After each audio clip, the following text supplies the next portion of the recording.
issues. As we have advanced on technology in the past Creating few new years, inventions, innovating. we are releasing greenhouse gas, which causes the greenhouse effect on our planet Earth.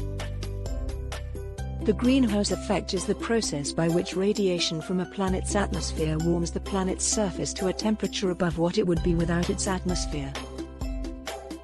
If a planet's atmosphere contains radiatively active gases, as the temperature rises, there is climate change, including rising sea levels, drought, and loss of agricultural land.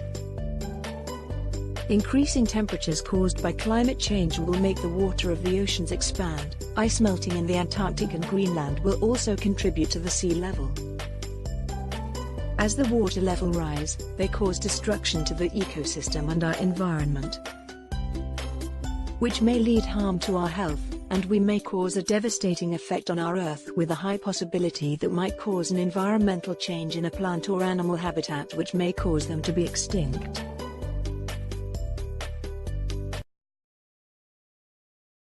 Question: When did the rapid increase in the greenhouse gas start? Any significant historical event related to our history? What can we do to limit the greenhouse gases in the atmosphere?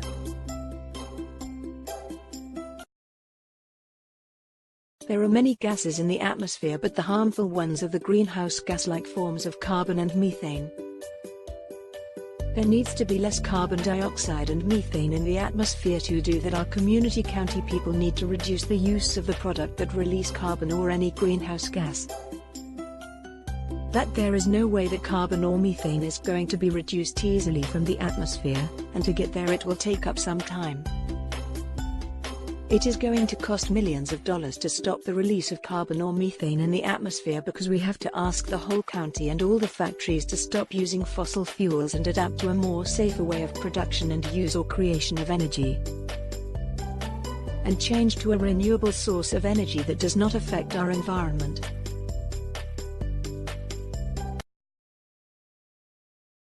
Action Plan Part 2. The cause of an increase in CO2 or CH4 levels were, as the world began industrializing, many factories started appearing.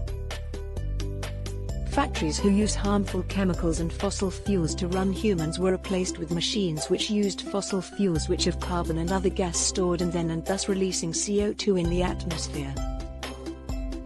More and more machines were replacing humans because they were more efficient but harmful.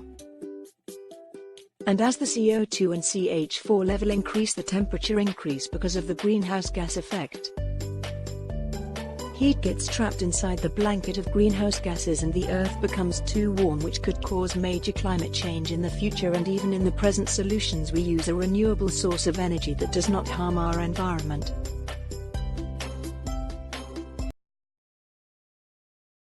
Action Plan Part 3.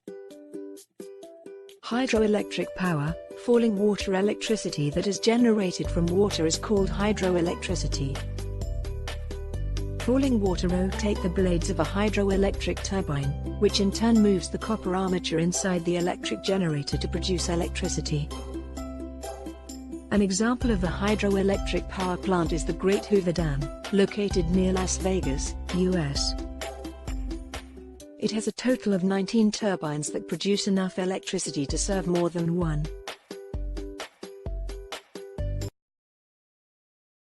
Solar power. Energy from sunshine or photovoltaic cells utilize the energy of the sunlight to produce electricity. Direct current, DC, is generated from stationary solar panels, which are made up of photovoltaic cells, and is commonly used for local applications, including running small-scale irrigation pumps or to charge battery-powered devices. Commercial-scale solar power plants are steadily gaining popularity with the increase in the price of fossil fuels. They function by trapping solar energy through large reflectors. The trapped energy is then directed onto receivers that use various technologies to generate electricity by powering gas or steam turbines. The Nellis Power Plant is the largest solar power plant in North America. It is located in the Nellis Air Force Base in Clark County, Nevada, near Las Vegas. The plant is made up of more than 70,000 photovoltaic solar panels, and its maximum electrical capacity is estimated at 13 megawatts of alternating current, 13 MWAC.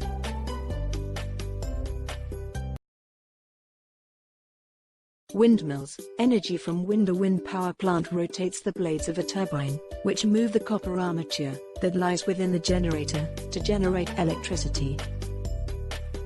Windmills have been utilized in the past to rotate the wheels of attached mills. Modern windmills turn mechanical energy, generated from movement, into electrical energy. An example of a wind-powered electricity plant is the 107 megawatt MW wind farm located near Lake Benton, Minnesota.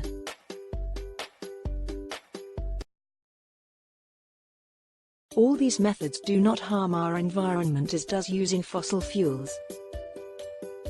But some of these cost a lot of money. For the hydroelectricity, we need to build a dam, which will cost more than $15 billion, and we in our county we lack the water resources and space to create the dam. The windmill takes up a large amount of space which we do not have in our county and cost really much, somewhere around $1 billion. Our only option is to use the solar panel to substitute it for energy, provide fossil fuels. We can put the solar panel in the Delaney High roof or in the parking lot. We could use the 168,000 square feet roof to put the solar panel. The output of the 168,000 square feet solar panel will be depending on the weather, if it is sunny or cloudy. But the average is 20 to 25 kilowatt hours per square foot per year. 5 million kilowatt hours per year. Delaney is calculated to use 2,500,000 kWh per year rounded. That leaves almost half of energy produced could be used in other places. We could store the electricity left in a battery,